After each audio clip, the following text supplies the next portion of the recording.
Velkommen til podcasten Røst. Verden den er et farligt sted, og vi kan ikke vende tilbage til verden, som den var i gang. Med de ord, så skød statsminister Mette Frederiksen det nye år i gang, og satte dermed også en stor, tyk, fed streg under, at vi lever i en krisetid. Men er verden virkelig blevet et værre sted? Bør vi frygte fremtiden, eller kan der findes håb i en krisetid? Det er noget af det, som vi skal tale om i dag, og det skal vi sammen med jer, Christoffer Enevoldsen og Lars Malmgaard Jensen. Velkommen til. Tak. Det var meget formel velkomst. Det sætter vi pris på. Det har også været en lang pause, siden vi sidst optog. Ja. Men ved I hvad? Jeg har faktisk en overraskelse med. Du har en overraskelse med? Jeg sidder så meget og håber på kinderæg lige nu. Fordi nu er det jo det første afsnit i det nye år, så tænker jeg faktisk... Du ved godt, vi er på en kristen højskole. Jeg har taget bobler med. Er det rigtige bobler? Det er kontroversielt. Men alle ved, at den er alkoholfri, den der. Den er alkoholfri? Det er okay. Okay. Kan du ikke lige åbne den der? Skal jeg åbne den? Okay. Altså det her, det er godt, vi lige sagde eksplicit, at den var alkoholfri. Jeg synes, det er lidt kontroversielt, det her. Men det skal tæt på mikrofonen, man skal kunne høre det, ikke? Ja, men skal du have sådan en sabel? Du kan klare den. Var der lyd på? Ja. Hold da op. Kan du ikke øse lidt op? Jo, Lars? det gør vi. Fordi nu er det jo sådan, vi er gået ind i det nye år, og så tænker jeg, det er jo sådan både tiden, hvor man kigger frem og kigger lidt tilbage på året, der er gået, og hvert år, sådan her omkring nytårstid, siden 2020, så har jeg ligesom læst sådan tilbageblik, og det er som om, at hvert år siden, så er det blevet kaldt et anno horribilis. Har I hørt det udtryk? Ja. Altså jeg ved ikke, om man kunne kalde det et herrens år, et frygteligt år. Ja, nu skal vi lige... Vi skåler lige her. Vi skåler lige champagne her. Yes. Men alkoholfri champagne vil vi gerne understrege her på... Det er faktisk bare børnesodavand, ikke? Det er bare en dårlig Faxe Kondi. Godt nytår. Ja. Tak. Et anno horribilis. Et frygteligt år. Ja, lige præcis. Ja. Prepper I? Jeg har et viktualierum i kælderen. Vi er flyttet til Nordsjælland, konen og jeg, og har et stort hus lige pludselig. Så vi har et helt viktualierum, og vi prepper... Hvis nu ikke man har set Matador... Hvad er et stort hus? Hvad er et viktualierum? Et viktualierum, det er det, du er sikker på. Der, hvor man opbevarer mad og andre nødvendige genstande. Men jeg har aftalt med min nabo, at jeg har en gasgrill, og til gengæld har han preppet, så der er mad. Så kan vi ligesom kombinere det. Fordi vi har preppet på sådan en fake måde. Vi har en masse dåsemad, men det er ikke sådan bevidst prepping. Det må jeg nok erkende.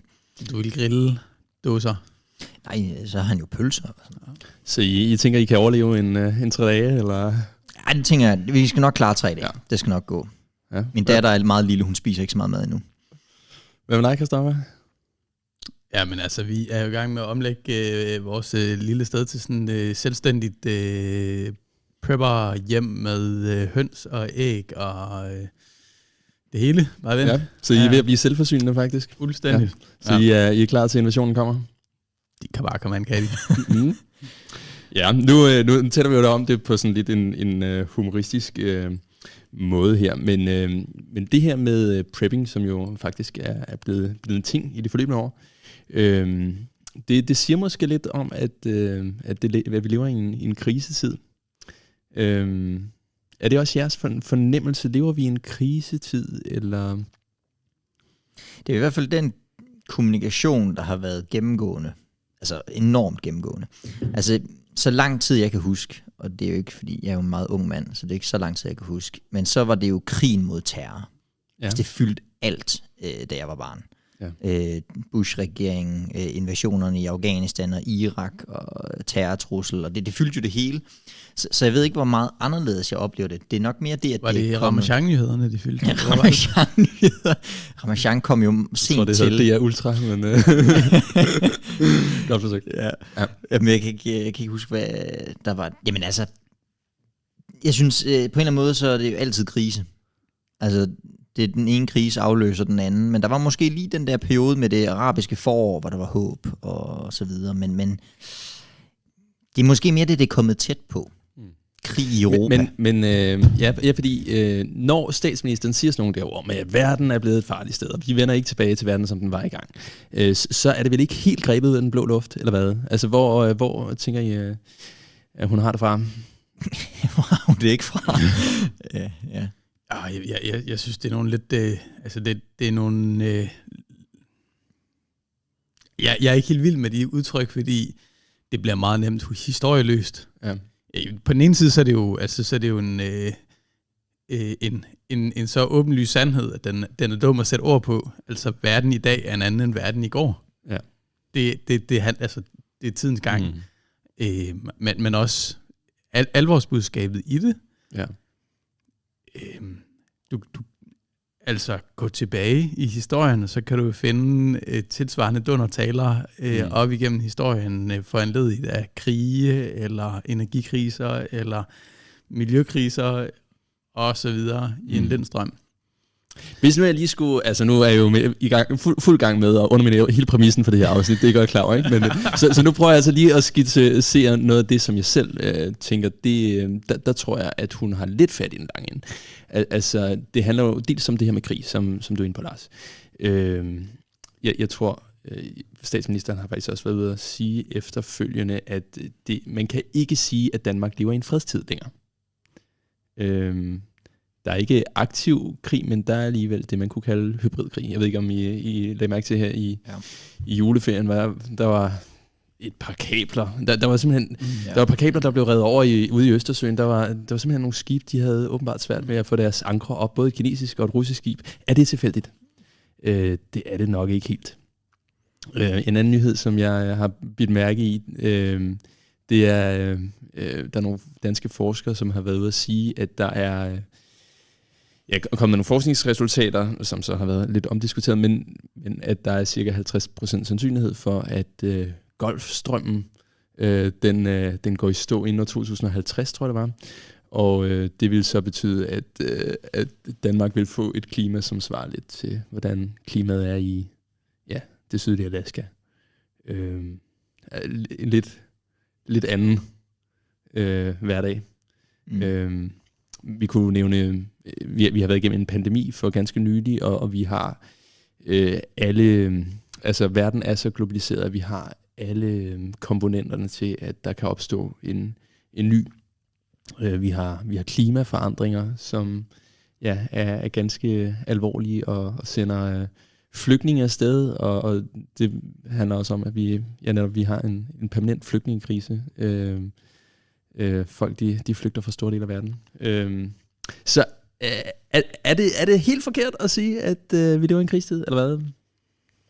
Nej, spørgsmålet er mere, om det er en ny ting. Ja, er verden blevet et værre sted? Ja. Altså, for lige at lave et lille perspektiv på det. Altså man kan sige, tilbage i 90'erne, der var der jo 2 fortolkninger, som jeg i hvert fald mødte meget tydeligt. Eller jeg mødte dem ikke i 90'erne, jeg mødte dem efterfølgende, men i 90'erne. Francis Fukuyamas The End of History, altså verdenshistoriens afslutning. Vi er over den store krise, nu går det fremad. Og så Samuel Huntington, eller hvad han hed, jeg kan faktisk ikke huske hans navn, men The Clash of Civilizations, at civilisationerne, de støder sammen. Fremtiden bliver båret af konflikt og krise. Og på en eller anden måde, så slutter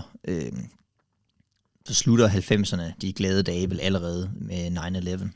Altså, så kommer krisen. Forskellen er, at den bliver koblet med, at vi samtidig i 00'erne har enorm velstandsfremgang i Danmark, og grundlæggende har vi det godt.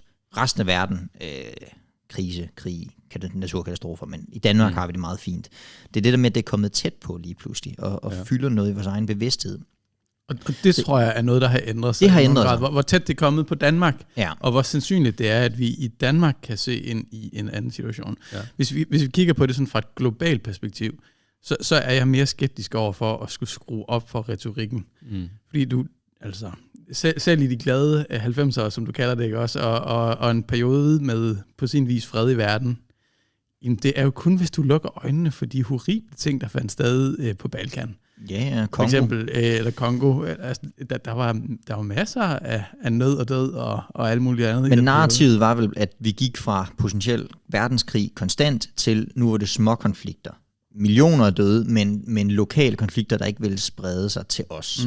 Og det er der forskellen er. Nu sidder vi alle sammen, og alle sammen, dem der i hvert fald følger med i nyhederne, og er lidt bange for det, ikke? Og hvornår starter 3. verdenskrig? Ja. Og hvornår får naturkatastroferne og klimakatastroferne så stort omfang, at vi i Danmark ser for os, at jeg bor i mit store hus, og jeg har faktisk ikke råd til at varme det op, og jeg har ikke råd til at spise mig mæt. Og, altså det er de der scenarier, som jo bliver tegnet op i worst case for os. Ja, lige præcis. Og ja, det er nok mere erkendelsen af dem, den er nok rykket ind i et omfang, som ikke... I hvert fald så kan man jo sige, at uanset hvordan realiteterne er, så fylder frygten mere i vores samfund. Og jeg så også på et tidspunkt nogle tal på, jeg kan ikke huske, hvor stor en andel det var. Der var i hvert fald rigtig mange danskere, som var holdt op med at læse nyheder, fordi det var bare dårlige nyheder, ikke? Altså hvis man læser... Jeg har også læst flere gange det der med, at nogen der siger, at enten at 3. verdenskrig allerede er begyndt, den er bare ikke eskaleret helt til os endnu, eller at den kan begynde, hvornår det skal være. Det skaber jo frygt. Der er også... jeg ved ikke, om I har hørt om sådan nogle... Der er flere folkekirker, som holder sorggrupper for folk, som har klimaangst. Så frygten for fremtiden, den tror jeg, vi godt kan sige i hvert fald. Den er i vækst. Og det tænker jeg, at hvis vi skelner mellem det objektive og det subjektive, altså hvor der er mange nuancer i det objektive, er verden virkelig blevet mere... usikker? Er der virkelig mere krisestemning? Altså, den er i hvert fald den er lidt mere nuanceret, lidt sværere sådan helt at opgøre. Men den subjektive, vores oplevelse, den tror jeg, der i nogen grad er berettiget at sige, at vi over de sidste 20 år i hvert fald er gået mere imod en verden, hvor der er en øget oplevelse af usikkerhed, af frygt, af fare. Og den del, tænker jeg jo, er ret vigtig at tage alvorligt. Hvor meget det objektive virkeligheden egentlig har ændret sig, er lidt sværere at argumentere for, tænker jeg. Ja. Men ikke desto mindre må vi tage vores oplevelse seriøst. Ja. Og i hvert fald uanset, altså selv objektivt set, så er det i hvert fald konstaterbart, at verden er i dårligere forfatning, klimamæssigt. Det er jo objektivt rigtigt. Og potentialet for masseødelæggelse med atomvåben osv. er til stede på en måde, det ikke var for 100 år siden. Altså, så der er jo noget objektivt rigtigt i, at potentielt set kan det blive værre end nogensinde før. Så det bunder jo i et eller andet, den subjektive frygt har jo noget rigtigt i sig. Nu her ved årsskiftet, så jeg... Politikken havde sådan, at Dagbladet Politikken havde sådan en, de vendte tilbage til nogle artikler, som de havde bedt nogen skrive omkring år 2000, hvor de bad folk om at skrive, hvordan livet var i år 2025. Og de sagde så, det var simpelthen deprimerende at vende tilbage til det der, fordi folk havde været så optimistiske, og det tænker jeg også er netop en del af det, som prægede den tid, en helt uhørt optimisme. Altså muren var faldet, og demokratiet er i fremgang. Nu oplever vi det modsatte, ikke? At der er krise efter krise, og jo, vi har prøvet at have krise, hvor at der var huller i ozonlaget, og så lavede vi aftale om det. Det, som måske er lidt nyt, det er, at der er så store, omfattende globale kriser, som falder sammen på en gang. Der er noget lidt sammenligneligt. Altså op i slutningen af det 20. århundrede, altså 1900-tallet, så har du den stærke bevægelse af positivismen, der sådan kommer frem i bredt i samfundet, men særligt også blandt intellektuelle. Og der tænker du ikke på det at være positiv? Nej, det er jo ikke så meget. Det er jo ikke sådan ja-hats positivisme, men sådan et udblik på verden, hvor man tænker, at verden er i fremgang. At vi er blevet klogere, at vi med uddannelse og forbedringer og Du befinder dig i slutningen af 1800-tallet, starten af 1900-tallet. Undskyld, jeg sagde forkert. Yes, tak. Ja. Det var derfor, du sad med korslagte arme. Ja, så vredt ud. Ja. Det er når man har levet så længe som os, ikke? Så kan man ikke lige huske. Ja. Det var lige 100 år tidligere. Ja. Altså, den der positivistiske fortælling, der vinder frem, og troen på, at vi med universiteter og uddannelse og demokrati osv. Kan skabe en verden, hvor vi er ude over krig, hvor vi er ude over sult, hvor vi er ude over konflikter. Og så rammer du bare ind i Første verdenskrig og senere 2. verdenskrig, som jo bliver nogle brutale slag på den tanke og idé. Mm. Og jeg synes, der er noget lidt parallelt, vi lever i nu. Ja. Og spørgsmålet er, om verden egentlig ændrer sig så meget med 1. og 2. verdenskrig. Selvfølgelig ændrer 1. og 2. verdenskrig rigtig meget, men det er nok egentlig mere, at verden viser sig, end at verden ændrer sig. Ja. Og jeg tænker lidt, det er det samme, der er ved at ske nu, at hvis vi får bygget en naivitet op om, hvem mennesket er, og hvad mennesket kan, og for den sags skyld også skaber værket, så rammer man bare muren på et tidspunkt, så rammer man virkeligheden. Og i hvilken grad er det, fordi virkeligheden bølger, og i hvilken, altså og måske er vi en bølgedal, sådan at det hele er lidt kaotisk og skidt. Men vi har bare været lidt for blinde i forhold til, hvad vi burde forvente, tror jeg. Og det er jo virkelig sjovt, du nævner slutningen af 1800-tallet, starten af 1900-tallet, fordi det er jo den periode, vi kirkehistorisk betegner som den liberale periode i kirkehistorien. Altså det er liberalismen, det er den positive kristendom. Altså Gud faders kærlighed, mennesker som grundlæggende godt, fremgangen i det kristne liv, både sådan helliggørelse, fremgangstanke, at vi bliver stadig bedre, men også sådan på samfundsplan, at kristendommen er den gode religion, som alle andre skal nå op på, og så får vi en forandret verden. Altså troen på den teknologiske udvikling og menneskets udvikling, det spiller over i teologien der. Ja, det gør det. Altså, det er i hvert fald det, vi ser bagefter, når man fortolker det i sådan bagklodskabens lys, så tænker man, det var det, der også prægede teologien. Og der er det jo interessant at stede nu, og sådan, hvad præger vores teologi nu? Hvad kommer den her krise til at kunne gøre? Og jeg tænker, der er jo på en måde 2 grøfter. Man kan blive så samtidsfokuseret, at vi overbetoner det emne. Men vi kan også være fuldstændig blinde og døve for, at virkeligheden er anderledes i forhold til for 10 eller 15 år siden, og overse noget, som er en sund påmindelse. Jeg kom til jeg vidste, vi skulle tale om det her, så kom jeg til at tænke på en bog af Christian Leth, som han skrev for nogle år siden, hvor han var ramt af depression, som hedder Håb, hvor han ligesom prøver at sige alle de grunde, der er til at håbe, og jeg fandt bare nogle af dem frem. Blandt andet så er der mindre terror i dag, end der har været tidligere.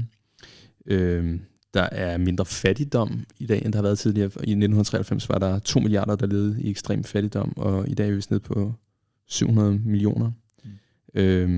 Børnedødeligheden globalt, den er faldet de seneste 200 år fra globalt fra 43% til 4,3%. Det er helt radikalt, jo. Og man kunne nævne andre ting, den teknologiske udvikling, fokus på bæredygtighed, og ja, at det er billigere at producere energi med sol- og vindenergi end kulkraft. Meget færre, der dør af klimarelaterede hændelser. Eller? Ja, okay. Interessant. Men det er jo bare for at sige, at der er sprækker i den her krisefortælling, som vi møder. Så var verden bedre i går? Verden er måske både bedre og dårligere end i går. Det der er vi tilbage til, at der er så mange nuancer i den objektive i hvordan er verden egentlig. Men det ændrer bare ikke på, at vi har en oplevelse af en verden, der er mere usikker. Uanset om den så er sand eller ej. Og det kunne jeg så godt tænke mig at gribe fat i, Christoffer, fordi hvis det er rigtigt,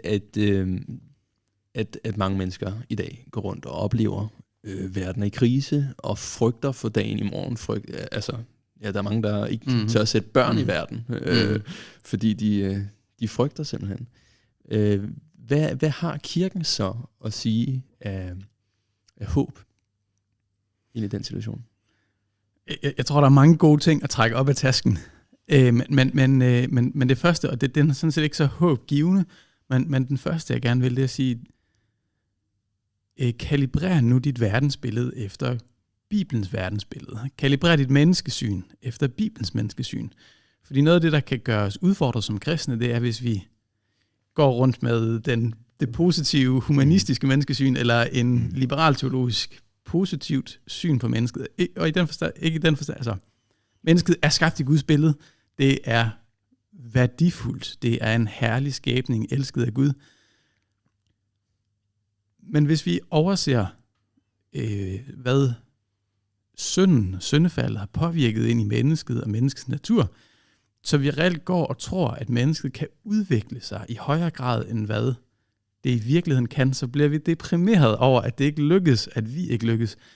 Så jeg tror sådan set, kristne gør godt i at bruge en god krise til at stille skarp på, hvad er det egentlig, jeg burde forvente. Fordi hvis mine forventninger er forkerte, så bliver jeg skuffet. Så i virkeligheden så viser krisen, at det humanistiske menneskesyn er naivt. Ja, det tænker jeg. Ja. Og det kan måske så også afsløre, hvor meget det humanistiske menneskesyn er krøbet ind hos mig og hos kirken. Ja. Og det er jo det, jeg mente før med at gribe en anledning nu til at reflektere over nogle ting, altså og punktere nogle forkerte forestillinger. Og samtidig så siger du jo det rigtigt, altså holde balancen i det. Lad det være Bibelen, der kalibrerer det. Jeg tror, det er forkert at sige, at verden er så forfærdelig, som den overhovedet kan være nu. Også hvis vi tager Bibelen med. Ja. For nu at vende den om, ikke? Vi er blevet lovet, at det bliver værre inden Jesu genkomst. Ja. Og det der jo på en eller anden måde, kan man jo vende den om og sige, hvad er det, hvorfor vil veluddannede, ekstremt velhavende, generelt sunde mennesker i den sikreste, rigeste del af verden ikke sætte børn i verden? Af klimamæssige grunde, eller det er jo frygten for den potentielle fremtid, hvor frygteligt det kan blive. Der er der jo et eller andet i, som kristne siger, jamen, jeg ved faktisk godt, hvad potentialet er på forhånd. Altså, afhængig af, hvordan man forstår profetierne, så tænker jeg jo, vi er blevet lovet krig, ødelæggelse, global forfølgelse. Det potentiale, det ved vi godt kommer, men det kommer ikke som en overraskelse for os. Og vi ved, hvad der venter bagefter. Ja. Og Jesus, han beskriver det lidt som vejer, blandt andet i Lukas 21, Lukas evangeliet kapitel 21,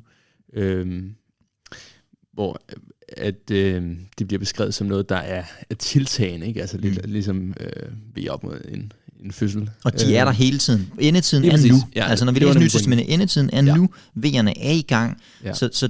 verdenskrig, det er ikke verdens afslutning. Nej, det er en stor vej, der kommer flere vejer. Og det ved vi. Og vi ved så bare ikke, hvor hurtigt fødslen bliver. Nej. Ikke sådan, men tiltagende vejer er et tegn på, at fødslen nærmer sig. Ja.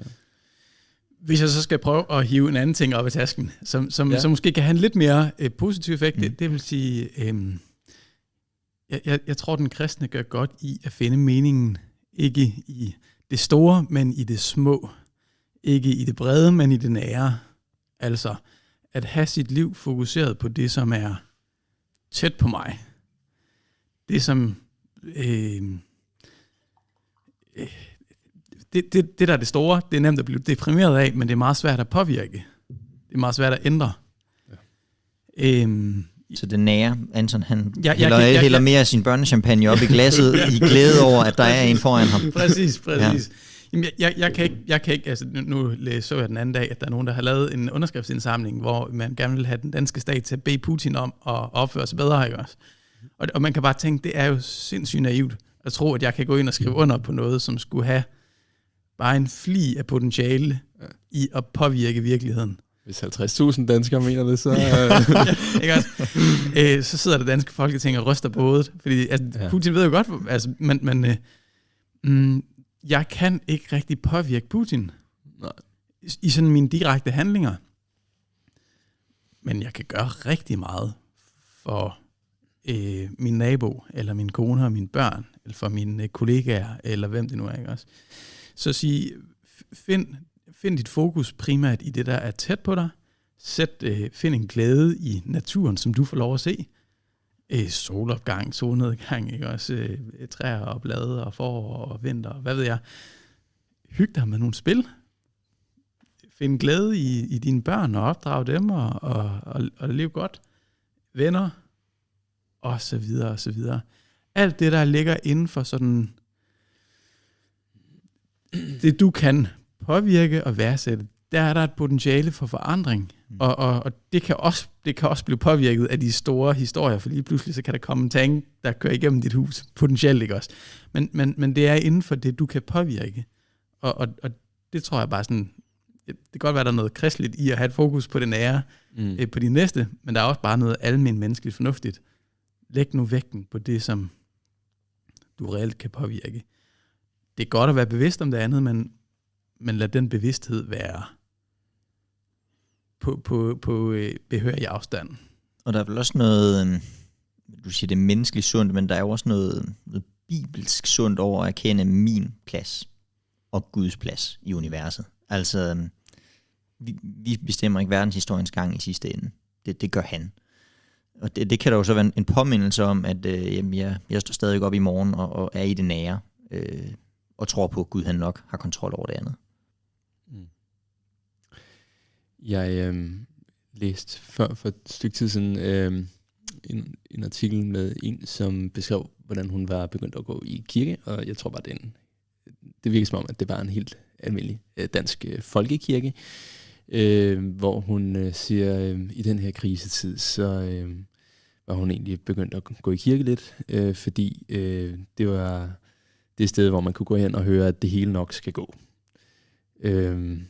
Skal det hele nok gå? Eller hvad tænker I, når I lige hører sådan en formulering? Ja og nej. Og jeg forstår længslen efter det budskab, og jeg tænker, der er noget sandt i det budskab, og så skal det bare lyde på de rigtige præmisser. Men der er også det hænger jo ind i en klassisk kristen forståelse af fremtiden eller endetiden, det er, at det ender med en dobbelt udgang. Og det er jo det lidt voldsomme i en tid, hvor man oplever, at der er noget, der er hårdt. Og med en dobbelt udgang i livet, kan du lige uddybe? At der er en ny jord, og der er en fortabelse. Fordi på det tidspunkt stod jeg på en, der beskrev det som at sige, for den, der kommer på den nye jord, så er det værste her, det er midlertidigt. Og det bedste her, det er bare et glimt af, hvad der skal ske engang. Men for den, som ikke skal med på den nye jord, så er det bedste her en skygge af noget, som personen aldrig kommer til at få. Og det værste her, det er bare begyndelsen på det, der bliver meget værre. Ja. Og det er sådan en ret brutal måde at sætte det op på, ikke også? Skal det hele nok gå? Ja, i den forstand, at historien er i Guds hånd, den kommer ikke ud af kontrol. At der er et håb, der er noget at holde fast i. Både nogle gode ting her i livet, og hele vejen ind i evigheden. For den, der holder fast i Jesus. Så det afgørende er egentlig, hvor håbet finder sted. Jeg så Jens Ulf Christensen, til generalsekretær i Luthers Mission, og pastor emeritus. Han har været ude at sige, at håb er ikke det samme som jubeloptimisme. Altså det der med, at det nok skal gå. Jo, altså problemet er, hvis den forkyndelse, den forkynder et håb, som er knyttet til den her verden. Lad os da håbe, at den her verden, den holder lidt endnu, og lad os da prøve at passe på den, fordi vi ved ikke, hvor længe Jesus venter med at komme igen. Men det kristne håb, det er kvalitativt anderledes, fordi selv hvis at Golfstrømmen, den kollapser, og vi kommer til at bo som i Alaska. Og bliver annekteret af Rusland. Ja, lige præcis. Og atomvinteren kommer, og hvad vi ellers kan frygte. Altså, så venter vi bare på en bedre herlighed. Og det er jo så den næste ting, jeg vil trække op i tasken, hvis jeg skulle finde håb i den her verden. Også det at sige, det sårbare ved at have håb i noget, der er påvirkeligt og foranderligt, det er, at det ikke er sikkert. Og deri tænker jeg, at den kristne har noget unikt eller en unik mulighed for at finde håb i noget, der er uforanderligt. Bare når jeg lige løber igennem i baghovedet, der, ikke også? Hvad er det, der i Bibelen beskrives som uforanderligt? Det, der beskrives som uforanderligt eller uforgængeligt, Jesu blod. Et billede på den Gud, som elsker mig, og som har vundet mig til sig ved Jesu død på korset. Det er uforanderligt. Det har han gjort, det står fast. Det står fast, uanset hvad magter og myndigheder gør i dag.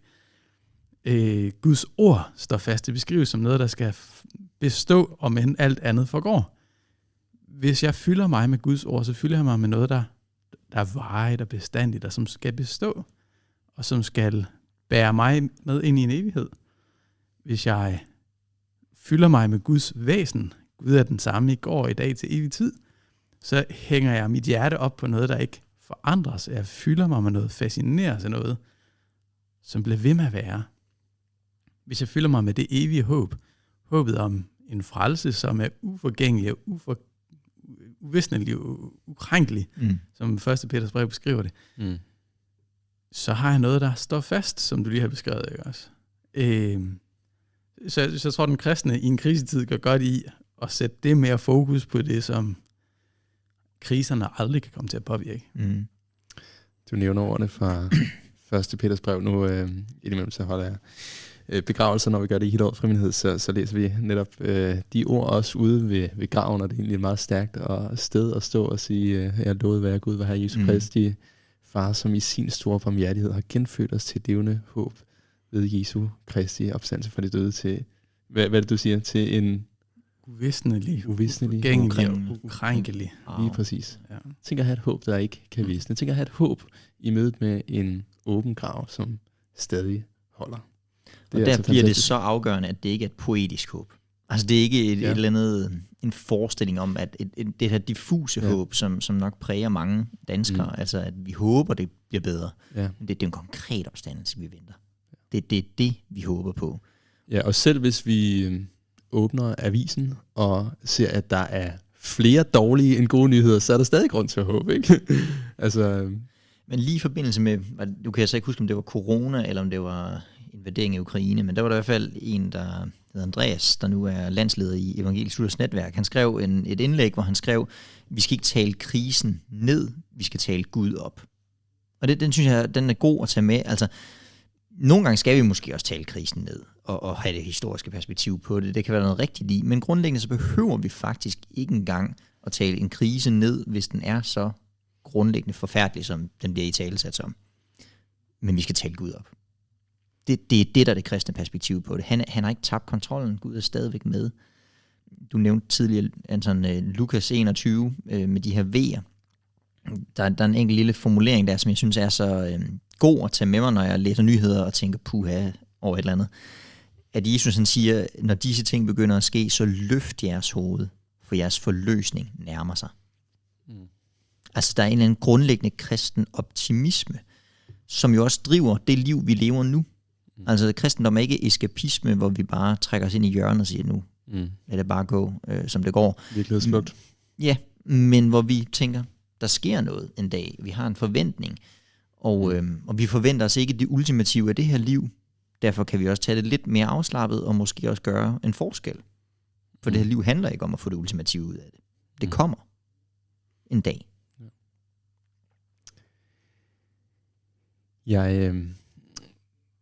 I Marie Søjden, hun var ude med en kritik af Sorine Godfredsen, som er sognepræst, fordi Sorine synes, hun talte for meget om håb.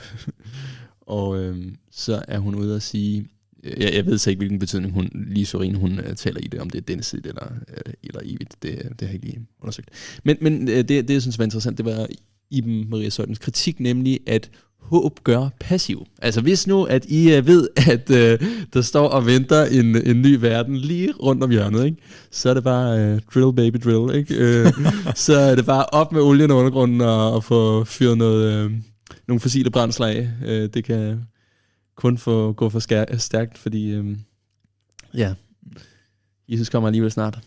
Altså jeg tror, der der er jo 2 perspektiver i det. Dels så findes der jo teologi, der faktisk har brugt den argumentation.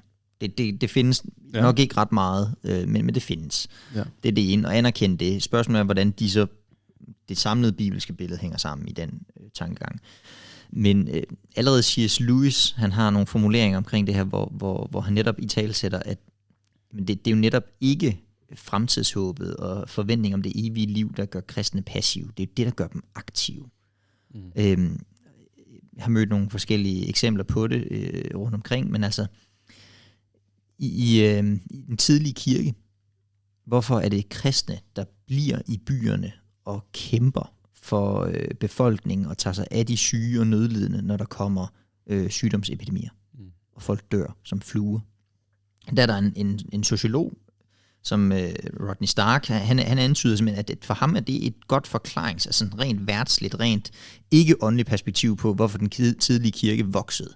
Men det var fordi folk kunne se, at de kristne gjorde en forskel. Hvorfor gjorde de kristne en forskel? Men det er fordi, de forventede ikke, at det her liv var det eneste. De forventede, at der kom noget bagefter, og de turde godt tage chancen og dø af en epidemi, for der kom noget andet bagefter. Og det var en af de store faktorer, der trak folk til kirken. Og sådan er der jo mange eksempler gennem historien, hvor vi må sige, det er jo evighedshåbet, der gør, at folk tør noget.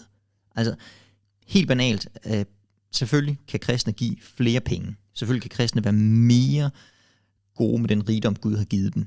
Men når man laver målinger i USA, det er nok lidt vanskeligt at gøre i Danmark, men når man laver målinger i USA, så viser det, at evangelikale er de mest gavmilde i det amerikanske samfund. Altså, bibeltro kristne, det er dem, der giver mest. De adopterer hyppigere børn, de giver flere af deres penge, de bruger mere tid på frivilligt arbejde. Og så er der alt muligt, man kan kritisere. Bibeltro kristne og evangelikale i USA er jo hammernemme at kritisere.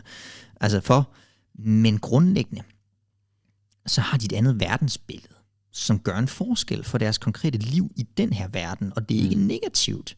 De fleste mennesker synes, det er positivt, det de gør. Hvorfor? Fordi de har et andet syn på, hvad den her verden indebærer. Og det tænker jeg godt, vi nogle gange må hive fat i og sige, det er det gør i virkeligheden. I hvert fald, hvis vi kalibrerer sådan med det hele billede.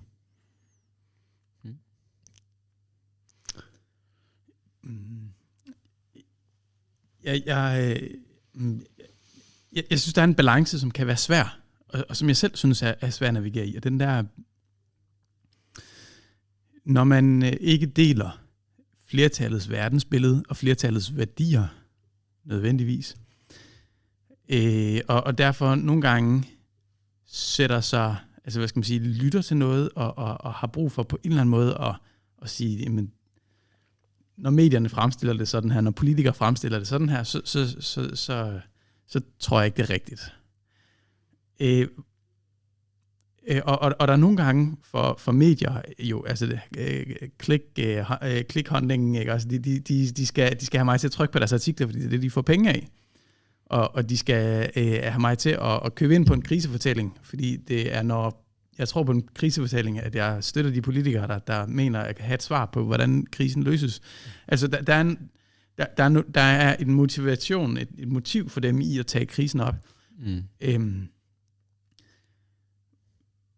Hvordan bevare tillid, og så samtidig på en eller anden måde en realistisk kritik, eller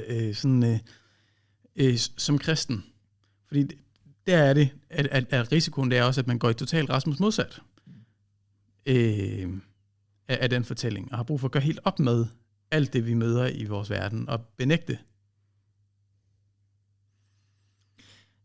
Altså sådan en foreløbig skelnen, jeg nogle gange har arbejdet med, og jeg ved ikke, om den er rigtig, men jeg har nogle gange tænkt, de kan godt have menneskeligt set ret.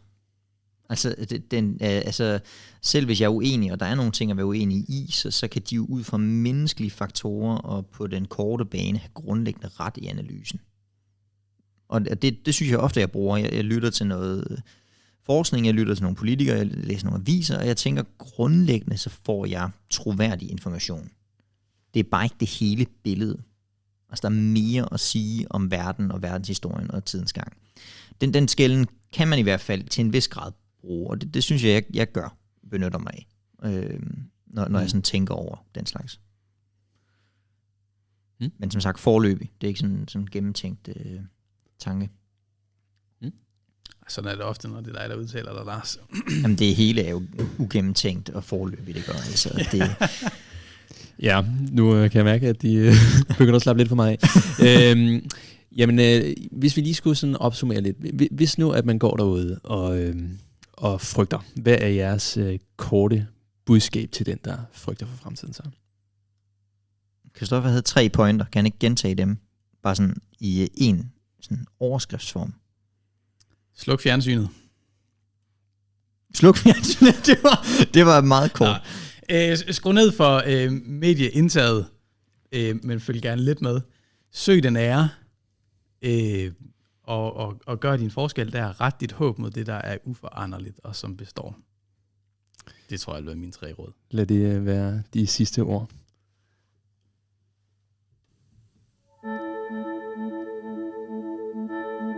Er du glad for podcasten Røst? Så del den med dem, du kender. Podcasten er gjort mulig af Hillerød Frivillighed, Norea Mediemission og Luthersk Missions Højskole.